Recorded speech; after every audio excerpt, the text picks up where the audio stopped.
पिताजी, मुन्नी बहन के पेट में दर्द है और बार बार दस्त लगते हैं। माताजी कहती हैं कि उसे अपच हो गया है। खाने पीने में लापरवाही की होगी, इसी से हो गया होगा। आज कुछ न खाएगी तो ठीक हो जाएगा। किंतु यह अपच है क्या चीज? बात यह है कि जब कभी हम केवल स्वाद के लोभ में पड़कर कुछ ऐसी चीजें खा लिया करते हैं जिनकी उस समय हमें कोई आवश्यकता नहीं रहती या जो जल्दी पच नहीं सकती, अथवा जब कभी हम आवश्यकता से अधिक भोजन कर लेते हैं या भोजन को बिना अच्छी तरह चबाए ही जल्दी जल्दी निकल जाया करते हैं, तब हमारे अंदर भोजन पचाने की जो मशीनें हैं वे उस भोजन को पचाने में असमर्थ हो जाया करती हैं। निदान वह भोजन हमारे शरीर के काम में न आकर सड़ने लग जाता है, जिससे हमारे अंदर भांति भांति के उपद्रव पैदा हो जाते हैं, जैसे पेट फूलना, पेट में दर्द, छाती में जलन, खट्टी डकार, बारंबार दस्त इत्यादि। इन्हीं सब उपद्रवों को हम अपच के नाम से पुकारते हैं। अच्छा, तो भोजन हमारे शरीर में पचता कैसे है? यह उस सर्वशक्तिमान परमात्मा की अलौकिक कारीगरी का एक अद्भुत उदाहरण है। हमारी खाई हुई रोटी, पूरी, फल, मेवे, पकवान और मिठाइयाँ किस प्रकार अंदर जाकर निर्जीव होती हुई भी सजीव रक्त, मांस और हड्डियों के रूप में बदल जाती है, यह एक बड़ी मनोरंजक कहानी है। बड़े बड़े वैज्ञानिकों ने इसे जानने के लिए बड़ी बड़ी खोजें की हैं और अपना सारा का सारा जीवन उसी में खपा दिया है। बड़े होने पर तुम उनकी लिखी हुई किताबें स्वयं पढ़ सकते हो। यहाँ अभी हम उनके आधार पर केवल कुछ मुख्य मुख्य बातें ही तुम्हें बतला देंगे। बतलाइए, मैं ध्यान से सुन रहा हूँ। अच्छा, तुम यह तो जानते ही होंगे कि मकान की यह दीवार किस किस चीज से मिलकर बनी है।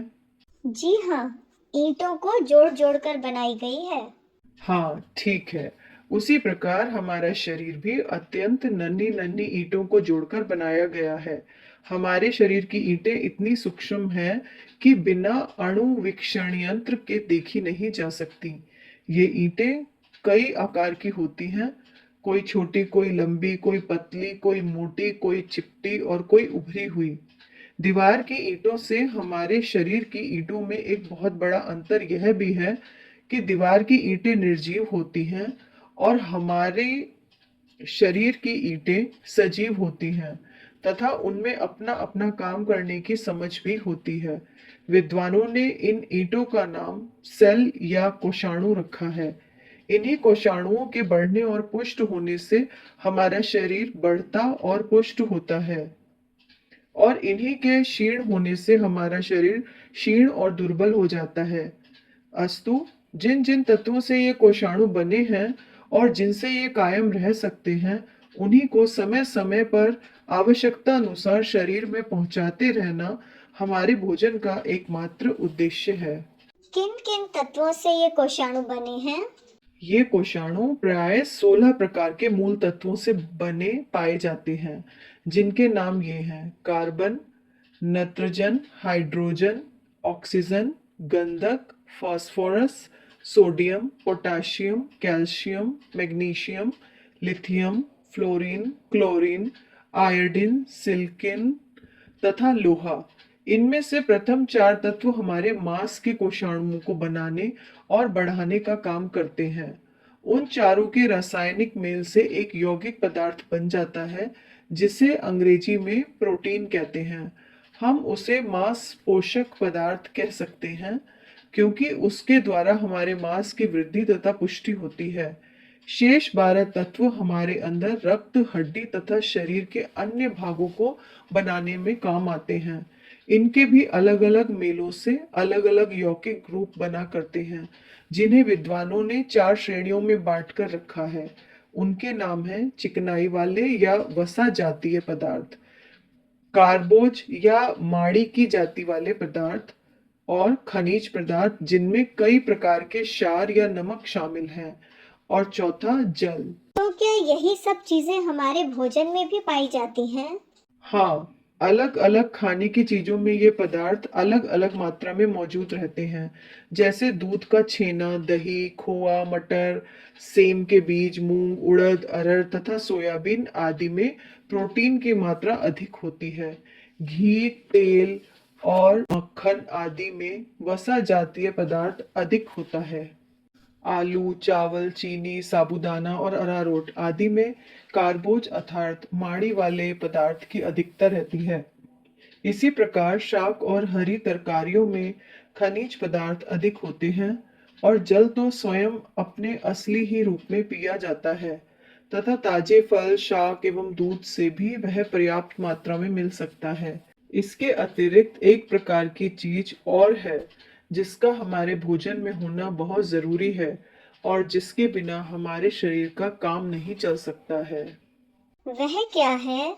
उसे अंग्रेजी में विटामिन कहते हैं। हिंदी में उसे प्राण पोषक तत्व के नाम से पुकार सकते हैं।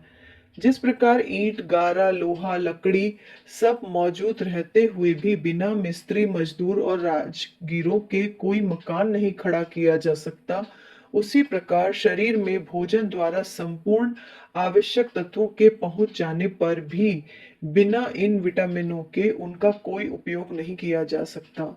आगे चलकर किसी दिन जब हम तुम्हें उचित खान पान और उसकी व्यवस्था के विषय में अलग समझाएंगे, तब इन विटामिनों का भी हाल विस्तार में बतला देंगे।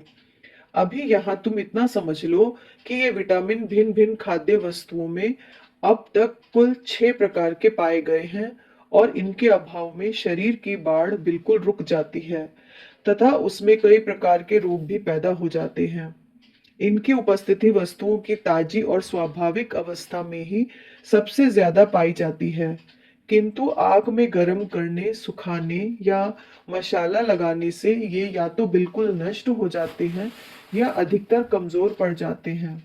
अस्तु, अब तुम्हें मालूम हो गया कि शरीर के संपूर्ण तत्व भोजन सामग्री में मौजूद रहते हैं और भोजन से ही हम उन्हें प्राप्त कर सकते हैं। जी हाँ, परंतु शरीर उन्हें किस प्रकार भोजन से अलग करके प्राप्त करता है और किस प्रकार उन्हें अपने में मिला लेता है, यह अभी नहीं समझा। हाँ, वही तो अब तुम्हें बतलाने जा रहा हूँ। जिस ढंग से शरीर भोजन में से आवश्यक तत्वों को लेकर अपने में मिला लेता है, उसे पाचन क्रिया कहते हैं। यह पाचन क्रिया हमारे शरीर में विशेष प्रकार की मशीनों द्वारा की जाती है, जो हमारे भोजन को अच्छी तरह कुचल कर, दल मल कर तथा उसमें अपने पास से कई प्रकार के रसों को मिलाकर ऐसा कर देता है कि भोजन का उपयोगी भाग तो अलग होकर अंदर की दीवारों में सोख जाता है तथा खून में मिल जाता है तथा उसका अनुपयोगी और बेकार भाग मल के रास्ते बाहर निकल जाता है।